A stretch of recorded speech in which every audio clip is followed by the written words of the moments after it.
করে এমন একটা প্রবলেমে পড়বো ভাবতে পারিনি।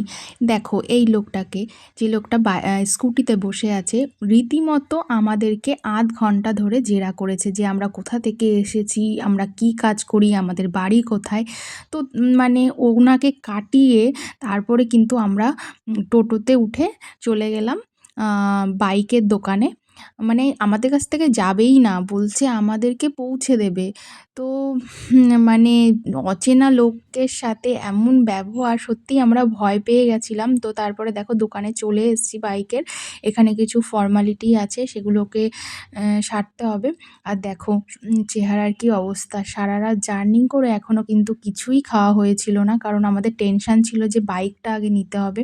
দেখো এই বাইকটা কিন্তু আমাদের দিয়েছিল। বাইকটা ভালোই দিয়েছিল।